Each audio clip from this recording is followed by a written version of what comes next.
Hello, students. Welcome to another edition of Mr. Sandwich Reads. I am Mr. Sandwich. I'm going to move my mic here. Today I'm going to be reading Chapter 15 of Jerry Spinelli's Stargirl. She gave everybody in school a card. That was my first thought. When I saw Kevin at school, I was about to ask him, but I pulled back. I waited until lunch. I tried to be casual. I slipped it in with the only thing that mattered that day. The school was in mourning. The game, the loss, the tomato. Oh yeah. Incidentally, speaking of Stargirl, did you happen to get a card? He looked at me funny. She gave them to her homeroom, I heard. Yeah, I said, that's what I heard too, but was that all? Didn't she give them to everybody else? He shrugged. Not to me, why? You get one? He was looking away across the lunchroom, biting into his sandwich, yet I felt he was grilling me. Excuse me. I shook my head.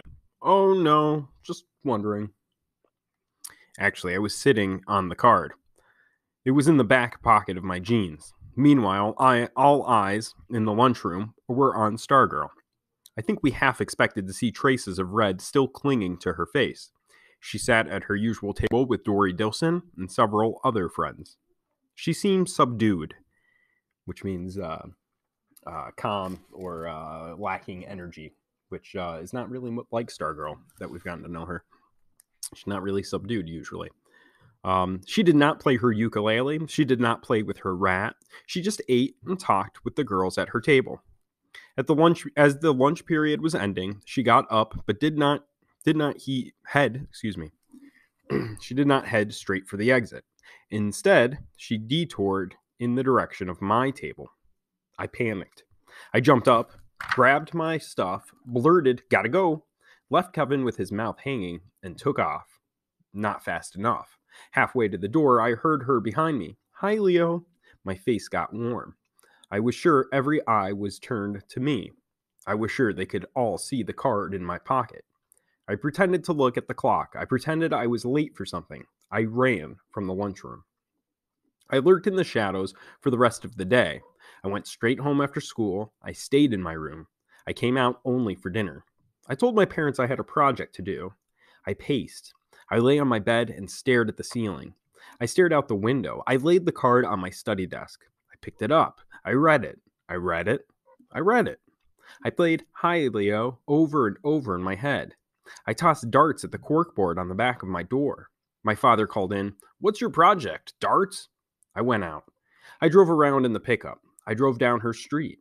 At the last intersection before her house, I turned off. For hours, I lay under my sheet of moonlight. Her voice came through the night, from the light, from the stars. "Hi, Leo." In the morning, it was a Saturday, Kevin and I went together to Archie's for the weekly meeting of the Loyal Order of the Stonebone. There were about 15 of us. We wore our fossil necklaces. Archie wanted to discuss the Eocene skull he was holding. I hope I pronounced that right. But all the others could talk about was the game. When they told Archie about the tomato, his eyebrows went up. But other than that, his face did not change. I thought, this is not news to him. He already knows. Archie spent the whole session that way, nodding and smiling and raising his eyebrows. We dumped our disappointment on him, the devastation of the loss. He said very little. When it was over, he looked down at the skull in his lap and patted it and said, "Well, this fellow here lost his game too. He was winning for 10 million years or so, but then the early grasses started growing up around him, and he found himself in a different league. He hung in there as well as he could. He scored his points, but he kept falling farther and farther behind. The opposition was better, quicker, keener. In the championship game, our boy got annihilated. Not only didn't he show up for class the next day, he never showed up, period. They never saw him again."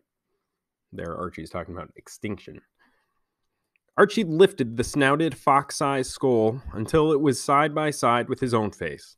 A good minute passed as he said nothing, inviting us into our own thoughts.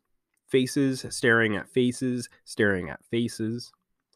Tens of millions of years of faces in a living room in a place called Arizona.